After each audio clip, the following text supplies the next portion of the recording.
1953년 12월 부산 임시수도 국제시장 뒤편 판잣집 골목에는 죽음의 냄새가 짙게 배어 있었다. 9살 김영길은 16살 누나 영은의 품에서 훌쩍거리고 있었다. 누나의 손이 점점 차가워지는 것을 느끼면서도 그는 현실을 받아들일 수 없었다. 영길아, 누나 말 들어야 해. 영은의 목소리는 이제 속삭임에 가까웠다. 미군 부대 앞에 껌 팔던 곳 기억하지? 거기 박씨 아저씨가 있어. 그분한테 가서 누나 이름 대면. 누나 말하지 마. 그냥 쉬어. 영은은 마지막 힘을 짜내어 영길의 손에 작은 천 조각을 쥐어주었다. 그 안에는 연 몇 개와 동전 2개가 들어있었다. 이걸로 며칠은 버틸 수 있어. 그리고 절대 포기하지 마. 영은의 눈에서 마지막 눈물이 흘러내렸다. 누나가 하늘에서 지켜볼게. 그날 밤 영은은 조용히 숨을 거두었다. 영길은 사흘 동안 누나의 시신을 껴안고 울었다. 추위와 굶주림 그리고 절망감이 그를 옥죄어 왔다. 넷째 날 그마저 의식을 잃고 쓰러졌다. 아이고 이 불쌍한 거사. 희미한 의식 속에서 영길은 따뜻한 손길을 느꼈다. 누군가 그를 업고 어디론가 가고 있었다. 몸에서 나는 뽕나무 껍질 우린물 냄새가 이상하게 안심이 되었다. 누나. 누나. 응, 할미가 내 누나다. 이제 걱정하지 마라. 눈을 뜬 영길 앞에는 60대 정도의 여인이 서 있었다. 깊이 패인 주름 사이로 따뜻한 눈빛이 흘러나왔다. 그녀의 이름은 문옥순. 동네에서 점이나 봐주며 근근히 살아가는 무당이었다. 할머니가 누구세요? 왜 저를 도와주세요? 옥순은 끓고 있던 미음을 한 숟가락 떠서 영길의 입에 넣어주었다. 내 누나가 나를 보냈단다. 누나가요? 누나는 죽었는데 죽은 사람도 산 사람을 부를 수 있어. 특히 너 같은 특별한 아이는 더욱 그렇지. 옥순의 집은 작았지만 따뜻했다. 아궁이에는 항상 불이 피워져 있었고 구석에는 형형색색의 무당 도구들이 정리되어 있었다. 영길은 처음으로 안전함을 느꼈다. 며칠 후 옥순의 집에 중년 여인이 찾아왔다. 남편이 사업에서 큰 실패를 해서 점을 보러 온 것이었다. 보살님, 우리 집이 다시 일어설 수 있을까요? 옥순은 영길을 가리키며 말했다. 이 아이가 있는 한 이 동네엔 복이 있을 거야. 당신도 마음 놓고 장사해봐. 신기하게도 그 여인의 가게는 한 달 만에 흑자로 돌아섰다. 소문이 퍼지면서 옥순을 찾는 사람들이 늘어났다. 그럴 때마다 옥순은 영길을 옆에 앉혀두곤 했다. 이 아이가 복동이야.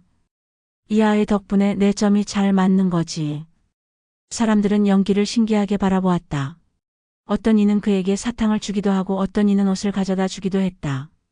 영길은 처음으로 사람들의 관심과 사랑을 받고 있다는 것을 느꼈다. 2년이 흘렀다. 영길이 11살이 되던 어느 봄날 옥수는 갑자기 짐을 싸기 시작했다. 할머니 어디 가세요? 우리 여행을 떠날 거다. 세상 구경도 하고 할머니 일도 해야 하고. 부산을 떠나는 거예요. 옥수는 영길의 어깨에 손을 올리며 말했다. 영길아, 한 곳에만 머물러서는 안 돼. 너는 많은 사람들을 만나고 많은 것들을 봐야 하는 아이야. 그들은 경상도 일대를 돌아다니기 시작했다. 옥순의 명성은 이미 여러 마을에 퍼져 있었다. 마을에 도착하면 어디서 들었는지 사람들이 모여들었다. 부산에서 온 영험한 무당이래요. 복동이를 데리고 다닌다더군요. 옥순은 점을 봐주고 간단한 굿을 해주었다. 때로는 병든 사람의 집에서 밤을 새우며 기도를 해주기도 했다. 신기하게도 옥순이 다녀간 후 정말로 좋은 일들이 생겼다. 밀양의 한 마을에서는 가뭄에 시달리고 있었는데 옥순이 기우제를 지낸 다음날 비가 내렸다. 안동의 한 농가에서는 병든 소가 옥순의 기도 후 멀쩡해졌다. 정말 신기해. 저 할머니가 오니까 좋은 일만 생기네. 하지만 옥순은 모든 공을 영길에게 돌렸다. 이 아이가 복을 가져다 주는 거야. 나는 그냥 도구일 뿐이지. 영길은 그런 할머니가 자랑스러우면서도 부담스러웠다. 사람들이 자신을 신기하게 바라보는 시선이 때로는 무겁게 느껴졌다. 영길이 13살이 되던 해 가을 그들은 경남 해운포라는 작은 어촌 마을에 도착했다. 이 마을은 다른 곳과 분위기가 달랐다. 사람들이 유독 경계심이 많았고 새로운 사람들을 경계하는 눈치였다. 옥수는 마을 끝자락에 있는 한 집을 찾아갔다. 대문 앞에서 한참을 망설이더니 문을 두드렸다. 누구세요? 문옥순입니다. 부산에서 왔어요. 문이 열리고 40대 중반의 남자가 나타났다. 이남식이었다. 그는 옥순을 보더니 놀란 표정을 지었다. 어떻게 여기를? 약속대로 왔습니다. 아이를 데려왔어요. 남식은 연기를 유심히 바라보더니 집 안으로 들어오라고 했다. 집 안에는 남식의 누이 불례가 있었다. 불례는 연기를 보더니 눈물을 글썽였다. 정말 그 아이가 맞나요? 옥수는 고개를 끄덕였다. 네, 영은이의 동생입니다. 연기는 무슨 말인지 이해할 수 없었다. 누나를 아는 사람들이 있다는 것도 신기했지만 이들 사이에 무언가 비밀이 있다는 것을 직감했다. 이 아이를 부탁합니다. 제가 더 이상 돌볼 수 없어서요. 하지만 우리도 형편이. 옥수는 남식의 손을 잡았다. 남식 씨, 약속을 잊으셨나요? 영은이가 당신을 구해줬을 때 하신 약속 말이에요. 남식의 얼굴이 굳어졌다. 그 일을. 이 아이는 특별한 운명을 가지고 있어요. 당신이 지켜줘야 합니다. 그날 밤 연길은 옥순이 떠나는 것을 막으려고 했다. 할머니, 저도 같이 갈래요. 안 돼. 너는 여기서 새로운 걸 배워야 해. 옥순의 목소리는 단호했다. 남식 아저씨 말씀 잘 듣고 절대 말썽 피우지 마라. 언제 다시 만날 수 있어요? 옥순은 대답하지 않고 연길의 머리를 쓰다듬었다. 착하게 살아라. 내 누나가 하늘에서 지켜볼 거다. 새로운 집에서의 생활은 기이했다. 남식은 연길에게 여자아이 옷을 입혔다. 왜 여자 옷을 입어야 해요? 이 동네는 복잡한 곳이야. 남자아이가 있으면 위험할 수 있어. 무슨 위험이요? 남식은 대답 대신 연길의 머리카락을 길게 기르라고 했다. 그리고 밖에서는 절대 자신이 남자라는 것을 들키면 안 된다고 신신당부했다. 실제로 해원포는 6.25 전쟁의 상처가 깊이 남아있는 곳이었다. 남식 자신도 전쟁 중 좌익 활동을 했다는 의혹으로 아직까지 감시를 받고 있었다. 연기를 남자로 기르면 나중에 호적 문제나 군대 문제로 신원 조사를 받을 가능성이 높았다. 매일 아침 연길은 뒷산에 올라가야 했다. 남식이 주는 하얀 종이를 태우고 그 재를 바람에 날려보내는 것이 일과였다. 이 종이에는 뭐가 써 있어요? 너를 지켜달라는 기도문이야. 사실 그 종이에는 옥순이 써준 연길의 사주와 생년월일 그리고 무사히 자라기를 비는 기원문이 적혀 있었다. 남식과 불례는 매일 그 기도를 올리며 연길의 안전을 빌었다. 해가 지면 절대 밖에 나가면 안 된다. 이 규칙은 철칙이었다. 해운포의 밤은 정말로 위험했다. 아직도 빨치산 잔당들이 활동하고 있었고 토벌대와의 충돌이 종종 일어났다. 특히 정체가 불분명한 아이에게는 더욱 위험한 시간이었다. 낮 동안 남식과 불례는 어디론가 나갔다가 늦은 밤에 돌아왔다. 그들이 무슨 일을 하는지 연길은 알 수 없었다. 다만 돌아올 때마다 긴장한 표정을 짓고 있다는 것만은 알 수 있었다. 연길이 해운포에서 지낸 지 2년이 흘렀다. 어느 날 이웃 마을에서 점을 본다는 혜원이라는 여인이 찾아왔다. 옥순 언니가 부탁한 일이 있어서 왔어요. 혜원은 연길을 자신의 집으로 데려갔다. 그곳에는 작은 제단이 마련되어 있었고 연길은 생전 처음으로 제대로 된 제사를 지냈다. 이제 내 가족들이 편안히 쉴 수 있을 거야. 그날 밤 연길은 생생한 꿈을 꾸었다. 죽은 가족들이 모두 나타나 그와 대화를 나누었다. 부모님, 형, 그리고 마지막에 누나 영은이 나타났다. 연길아, 이제 내 인생을 살아가렴. 우리는 괜찮으니까. 누나, 저 너무 보고 싶었어요. 나도 그래. 하지만 이제 그만 놓아줘야 해. 내가 행복해야 우리도 편안하거든. 꿈에서 깨어난 연길은 눈물범벅이 되어 있었다. 하지만 이상하게 마음이 편안했다. 오랫동안 짓눌러왔던 죄책감과 그리움이 조금 가벼워진 것 같았다. 다음 날 남식이 연길을 불렀다. 마침내 모든 진실을 말해줄 때가 된 것이었다. 연길아, 이제 내가 알아야 할 일들이 있다. 남식은 전쟁 중 자신과 영은의 만남에 대해 이야기했다. 1951년 피난길에서 부상당한 남식을 영은이 구해준 일, 그 후 영은이 남식에게 동생을 부탁했던 일들을 상세히 말해주었다. 내 누나는 정말 특별한 아이였어. 자신보다 남을 먼저 생각하는. 그럼 옥순 할머니도 누나를 알았던 거예요? 옥순 할머니도 내 누나에게 도움을 받은 분 중 하나야. 할머니가 병들어 죽을 뻔했을 때 내 누나가 구해줬거든. 연길은 충격을 받았다. 누나가 그렇게 많은 사람들을 도왔다는 것을 처음 알았다. 할머니는 내가 특별한 운명을 가진 아이라고 하셨어. 많은 사람을 도울 운명이라고. 그런데 그 운명을 이루려면 어려서부터 남의 도움을 받으며 감사한 마음을 배워야 한다고 하셨지. 영길이 17이 되던 해 남식은 그에게 목돈이 든 봉투를 건넸다. 이제 세상으로 나갈 때가 되었다. 여기서 계속 살면 안 되나요? 안 돼. 너는 더 큰 세상에서 내 역할을 해야 해. 남식의 설명에 따르면 영길을 여기서 계속 기르는 것은 위험했다. 언젠가는 정체가 들통날 수 있고 그때가 되면 남식과 불례까지 위험해질 수 있었다. 서울로 가거라. 거기서 새로운 인생을 시작해. 혼자서요? 내 안에는 내 누나의 마음이 있어. 그것만 있으면 충분해. 영길은 해운포를 떠나기 전 뒷산에 한 번 더 올라갔다. 그동안 태워왔던 기원문들이 쌓여있는 자리에서 마지막 인사를 했다. 누나, 이제 저 혼자 살아가야 해요. 무서우면서도 기대가 돼요. 누나가 원했던 사람이 될 수 있을까요? 바람이 불면서 나뭇잎들이 바스락거렸다. 영길은 그것을 누나의 대답으로 받아들였다. 1961년 18세의 김영길은 서울역에 도착했다. 주머니에는 남식이 준 돈과 해운포 주소가 적힌 종이 한 장이 전부였다. 처음에는 을지로의 작은 철물점에서 점원으로 일했다. 사장 박정수는 40대의 성실한 사업가였다. 야, 새끼야. 일은 할 줄 아는 거냐? 열심히 배우겠습니다. 영길의 성실함은 금세 인정받았다. 손님들에게 친절하게 대하고 장부를 깔끔하게 정리하고 무엇보다 정직했다. 가격을 속이거나 불량품을 팔려고 하지 않았다. 영길아, 너는 참 특이한 놈이구나. 요즘 젊은 놈들이 다 빨리 돈 벌 생각만 하는데 저는 받은 만큼만 가져가려고 해요. 6개월 후 박정수는 영길에게 의외의 제안을 했다. 내가 부산에 새 지점을 내려고 하는데 너 가서 관리해 볼래? 저 같은 사람이요? 너 말고 누가 하겠냐? 이 바닥에서 내만큼 정직한 놈 본 적이 없어. 영길은 부산으로 내려가 작은 철물점을 운영하기 시작했다. 신기하게도 사업이 잘 풀렸다. 마침 부산 개발붐이 일어나면서 철물 수요가 급증했다. 정직하게 장사한 덕분에 건설업체들 사이에서 신뢰를 얻었다.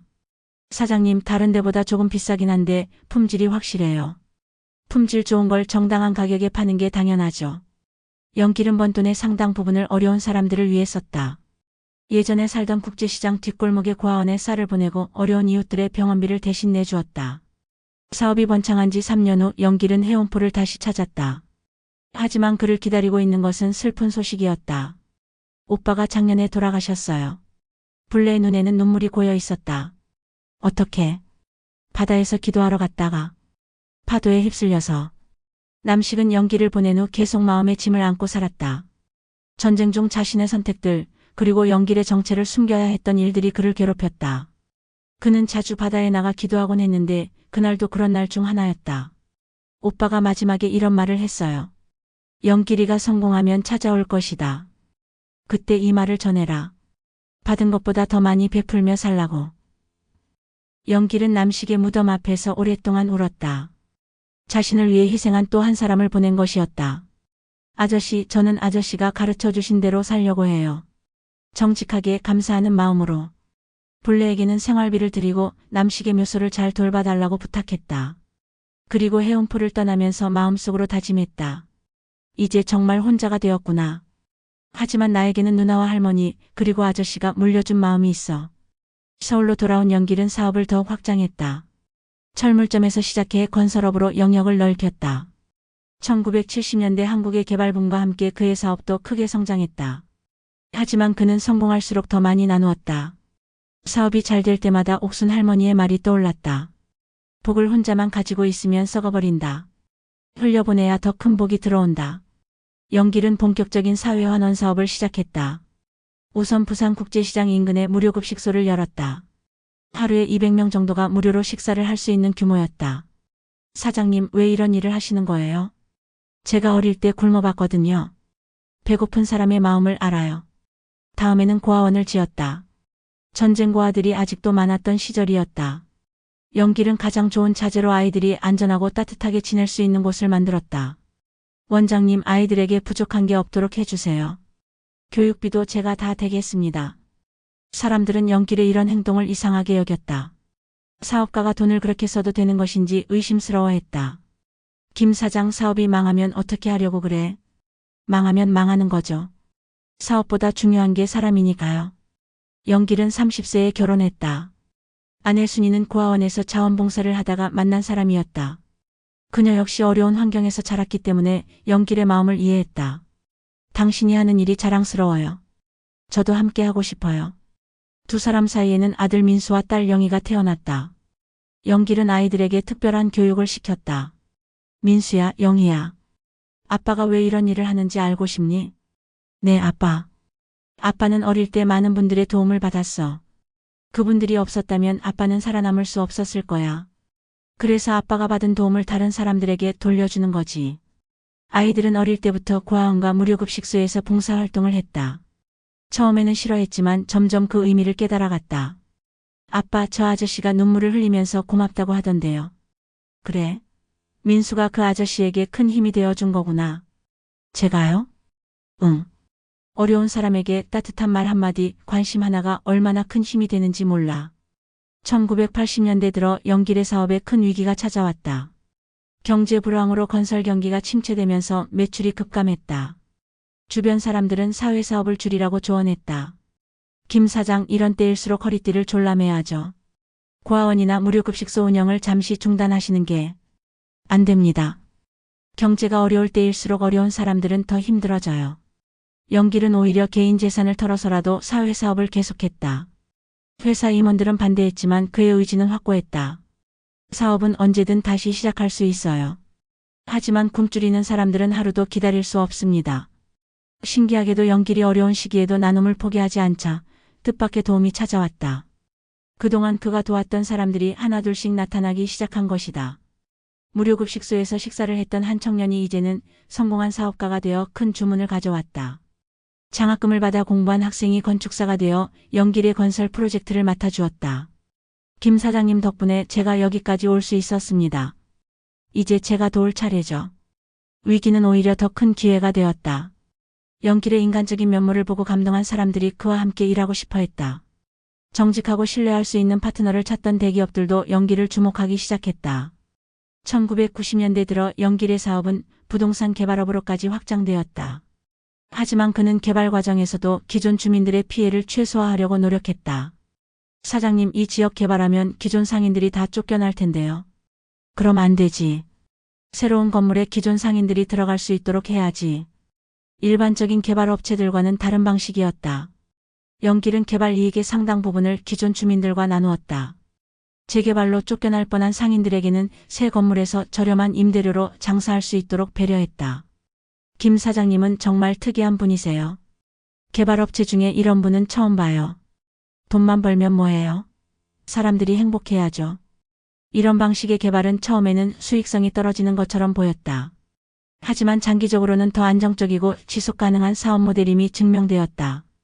주민들의 지지를 받는 개발 사업은 각종 인허가도 순조롭게 진행되었고 언론과 시민단체의 호평도 받았다. 아들 민수는 의과대학에 진학했다. 처음에는 성형외과나 피부과처럼 돈이 되는 과를 택하려고 했지만 아버지의 영향으로 가정의학과를 선택했다. 아빠, 저 의료봉사 다녀와도 될까요? 어디로? 아프리카 우간다요. 의료진이 부족해서 도움이 필요하다고 해요. 영길은 아들이 자랑스러웠다. 가거라. 내가 거기서 한 명이라도 더 살릴 수 있다면 그게 가장 의미 있는 일이야. 딸 영희는 법대에 진학했다. 변호사가 된 후에는 대형 로펌에서 일할 수도 있었지만 그녀는 법률구조공단에서 일하는 것을 택했다. 아빠, 저는 돈 많은 사람들의 변호사가 되고 싶지 않아요. 진짜 도움이 필요한 사람들을 위해 일하고 싶어요. 그래, 그게 바른 길이다. 아빠가 항상 자랑스럽게 생각한다. 두 자녀 모두 아버지의 재산을 물려받기를 거부했다. 대신 각자의 분야에서 사회에 기여하는 삶을 선택했다. 영길이 50대에 접어들면서 그는 더욱 체계적인 사회공헌을 위해 재단을 설립했다. 영혼재단이라는 이름을 붙인 것은 누나를 기리기 위해서였다. 재단 이름이 특이하네요. 무슨 의미인가요? 제가 가장 존경하는 사람의 이름이에요. 그분이 없었다면 제가 여기까지 올 수 없었을 거예요. 영혼재단은 교육, 의료, 주거 지원 등 다양한 분야에서 활동했다. 가난한 학생들에게 장학금을 주고 의료비가 없는 환자들을 도우며 노숙자들을 위한 쉼터도 운영했다. 재단 운영에서 영길이 가장 중요하게 여긴 것은 투명성이었다. 모든 기부금이 어떻게 쓰이는지 상세히 공개했고 정기적으로 감사를 받았다. 돈을 주는 사람들이 안심할 수 있어야 해요. 그래야 더 많은 사람들이 동참하게 되죠. 재단의 평판이 높아지면서 다른 기업가들도 동참하기 시작했다. 영길의 진정성을 보고 감동한 기업인들이 하나둘씩 기부에 참여했다. 영길이 55세 되던 해 뜻밖의 소식이 들려왔다. 부산에서 재개발 공사를 하던 중 옥순 할머니의 옛 집터에서 작은 항아리가 발견된 것이다. 항아리 안에는 옥순이 남긴 편지가 들어있었다. 한지의 붓으로 쓴 편지는 놀랍게도 영길 앞으로 된 것이었다. 영길아, 이 편지를 읽고 있다는 것은 내가 훌륭한 사람으로 성장했다는 뜻이겠구나. 할머니는 내가 반드시 성공할 줄 알았다. 내가 어릴 때부터 남다른 면이 있었어. 힘들어하는 사람을 보면 그냥 지나치지 못하고 자신이 가진 것을 기꺼이 나누려고 했지. 그런 마음씨가 너를 여기까지 이끌어온 거야. 하지만 명심해라. 내가 받은 복은 혼자만의 것이 아니다. 내 누나 영은이를 비롯해 많은 사람들의 희생과 기도가 담겨 있어. 그 은혜를 잊지 말고 끝까지 겸손하게 살아가거라. 그리고 마지막으로 하나 더. 내 후손들에게도 이 정신을 전해 주어라. 받는 것보다 주는 것이 더 복되다는 것을, 혼자 잘 사는 것보다 함께 잘 사는 것이 더 의미 있다는 것을 가르쳐 주거라. 할머니는 항상 하늘에서 너를 지켜보고 있단다. 편지를 읽은 영길은 한참 동안 울었다. 옥순 할머니의 마지막 당부가 얼마나 소중한지 새삼 깨달았다. 영길의 손자 손녀들이 태어나면서 그는 새로운 사명감을 느꼈다. 이 아이들에게도 올바른 가치관을 전해 주어야 한다는 책임감이었다. 할아버지, 우리 집은 왜 이렇게 큰 집에 안 살아요? 친구들은 더 큰 집에 사는데. 초등학생이 된 손자 준호의 질문에 영길은 신중하게 대답했다. 준호야, 집이 크면 좋을까? 네, 더 넓고 편할 것 같아요. 그럴 수도 있지. 하지만 할아버지는 생각이 달라. 우리가 큰 집에서 혼자 잘 사는 것보다 많은 사람들이 따뜻한 집에서 살 수 있게 하는 게 더 중요하다고 생각해.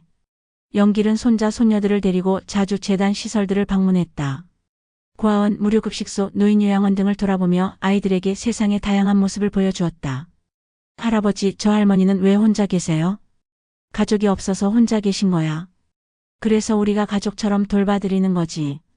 아이들은 처음에는 이런 곳들을 어색해했지만 점점 자연스럽게 받아들이게 되었다. 그리고 자신들도 할 수 있는 작은 일들을 찾아서 하기 시작했다. 영길의 사회공헌 활동이 널리 알려지면서 각종 상과 표창이 쏟아졌다. 정부에서는 국민포장을, 시민단체에서는 사회공헌 대상을, 언론에서는 올해의 인물상을 수여했다. 하지만 영길은 이런 상들을 받을 때마다 더욱 겸손해졌다. 이런 상을 받을 자격이 제게 있는지 모르겠습니다. 저는 단지 제가 받은 도움을 갚고 있을 뿐입니다. 시상식에서의 그의 소감은 항상 같았다. 자신을 도와준 사람들에 대한 감사, 그리고 앞으로도 더 열심히 살겠다는 다짐. 언론에서는 그를 한국의 워렌 버핏이라고 부르기도 했다. 부를 축적하면서도 사회에 환원하는 모습이 비슷하다는 이유에서였다. 저는 워렌 버핏 같은 훌륭한 분과 비교될 수 없습니다. 다만 제가 받은 만큼은 돌려드리려고 노력할 뿐입니다. 영길이 60세를 넘기면서 건강에 적신호가 켜졌다. 과로로 인한 심장질환이 발견된 것이다. 의사는 충분한 휴식을 권했지만 영길은 쉽게 일을 놓을 수 없었다. 아버지, 이제 좀 쉬셔야 해요. 재단 일은 우리가 할게요. 자녀들의 걱정 섞인 조언에도 영길은 고개를 저었다. 아직 할 일이 너무 많아. 쉬고 있을 시간이 없단다. 하지만 병원에 입원하면서 영길은 많은 생각을 하게 되었다. 자신이 영원히 살 수는 없다는 현실, 그리고 자신이 사라진 후에도 이 일들이 계속되어야 한다는 책임감. 병실을 찾은 불례 고모 이제 90세가 넘었다가 그에게 조언했다. 영길아, 이제 너도 후배들에게 길을 열어줄 때가 되었어. 혼자 다 하려고 하지 말고. 영길은 고모의 말에 깊이 공감했다. 그리고 재단의 운영 체계를 더욱 체계화하고 후계자들을 양성하는 일에 집중하기로 했다. 회복 후 영길은 마지막 큰 프로젝트를 시작했다. 자신의 모든 경험과 철학을 담은 나눔 아카데미를 설립하는 것이었다. 단순히 돈을 주는 것만으로는 부족해요. 사람들이 왜 나누어야 하는지, 어떻게 나누어야 하는지를 가르쳐야 합니다.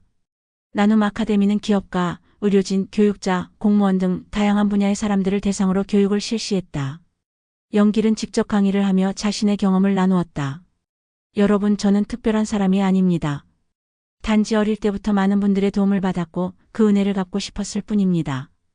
여러분도 지금까지 살아오면서 받은 도움들을 생각해 보세요. 그 도움들이 여러분을 지금의 모습으로 만들어준 거예요. 아카데미를 졸업한 사람들은 각자의 분야로 돌아가 나눔을 실천했다. 의사는 무료 진료를, 변호사는 무료 변론을, 교사는 소외계층 교육을, 기업가는 사회적 기업을 시작했다. 영길이 65세가 되던 해 그는 특별한 결심을 했다. 다시 한번 해운포를 찾아가는 것이었다. 이번에는 혼자가 아니라 가족들과 함께였다. 해운포는 많이 변해 있었다. 작은 어촌 마을이었던 곳이 이제는 제법 큰 항구 도시가 되어 있었다. 하지만 남식의 묘는 여전히 그 자리에 있었고 불례 고모도 건강하게 살아계셨다. 고모 저 왔어요. 아이고 영길이구나. 이렇게 훌륭하게 자라서. 불례는 영길을 보더니 눈물을 글썽였다. 그리고 그의 가족들을 보며 흐뭇해했다. 내 오빠가 하늘에서 얼마나 기뻐할까. 영길이가 이렇게 좋은 사람으로 자라서. 영길은 가족들에게 이곳에서의 추억을 들려주었다. 여자 옷을 입고 살았던 일, 매일 뒷산에 올라가 종이를 태웠던 일, 남식 아저씨와 불례 고모의 보살핌. 할아버지가 정말 어려운 시절을 보내셨구나. 어려웠지만 따뜻했단다. 그분들의 사랑이 있었으니까. 그날 밤 영길은 뒷산에 올라갔다. 예전에 종이를 태우던 그 자리에서 마지막 기도를 올렸다. 누나, 할머니, 아저씨. 제가 여러분의 기대에 부응하며 살았는지 모르겠어요. 하지만 마지막까지 최선을 다해 살겠습니다. 현재 70세가 된 김영길은 여전히 활발하게 활동하고 있다. 재단은 이제 한국을 넘어 동남아시아와 아프리카에서도 활동하고 있다. 아들 민수는 국경 없는 이사회에서 활동하고 있고 딸 영희는 국제법률구조기구에서 일하고 있다. 손자 손녀들도 할아버지의 정신을 이어받아 각자의 분야에서 봉사활동을 하고 있다. 의대생이 된 손자 준호는 방학 때마다 재단의 의료봉사에 참여하고 사회복지학과에 진학한 손녀 은영이. 영은이 이름을 따서 지었다. 은영이는 고아원에서 자원봉사를 하고 있다. 할아버지, 저도 할아버지처럼 많은 사람들을 도울 수 있을까요? 은영아, 많은 사람을 도우려고 하지 마라. 내 앞에 있는 한 사람만 제대로 도와주면 돼. 그 한 사람이 또 다른 사람을 도우면서 선한 영향력이 퍼져나가는 거야. 영길이 설립한 재단을 통해 도움받은 사람들의 수는 이제 수만 명에 이른다. 그중 상당수가 이제는 도움을 주는 사람이 되었다. 장학금을 받아 의사가 된 청년이 무료 진료소를 열고 의료비 지원을 받아 수술한 아버지가 자원봉사자가 되고 쉼터에서 재기한 노숙자가 이제는 다른 노숙자들을 돕고 있다. 어느 봄날 영길은 부산의 국제시장을 다시 찾았다. 예전에 누나와 함께 살았던 그 골목은 이제 깔끔한 상가로 바뀌어 있었다. 하지만 그 자리에는 작은 기념비가 세워져 있었다. 이곳에서 한국전쟁 중 많은 피난민들이 새로운 희망을 키워나갔습니다. 기념비를 보며 영길은 옥순 할머니의 마지막 말씀을 떠올렸다. 모든 만남에는 이유가 있고 모든 도움에는 의미가 있다. 누나 영은의 희생이 옥순 할머니를 거쳐 자신에게 전해졌고 자신을 통해 다시 수많은 사람들에게 전해졌다. 그리고 그 사람들이 또 다른 사람들을 도우면서 선한 영향력의 고리가 계속 이어지고 있다. 누나, 제가 누나의 사랑을 잘 전했나요? 바람이 불면서 벚꽃잎들이 날리고 있었다. 영길은 그것을 누나의 대답으로 받아들였다. 영길아, 정말 자랑스럽다. 이제 마음 놓고 내 길을 가거라. 김영길의 이야기는 아직 끝나지 않았다. 그가 뿌린 사랑의 씨앗들이 곳곳에서 싹을 틔우고 있고 그 나무들이 다시 새로운 씨앗을 만들어내고 있기 때문이다. 한 사람의 선한 선택이 얼마나 많은 사람들의 인생을 바꿀 수 있는지, 받은 사랑을 나누는 것이 얼마나 아름다운 일인지를 보여주는 이야기. 그것이 바로 김영길이 평생에 걸쳐 써내려간 운명의 빚에 대한 이야기였다. 여러분 오늘도 함께 해주셔서 감사합니다. 인생사연에 작은 울림이 있으셨다면 구독과 좋아요로 응원해주세요. 알림 설정까지 해주시면 앞으로도 더 좋은 사연으로 뵙겠습니다. 여러분의 이야기도 기다립니다. 댓글로 여러분의 이야기를 들려주세요. 다음 영상에서 또 만나요. 감사합니다.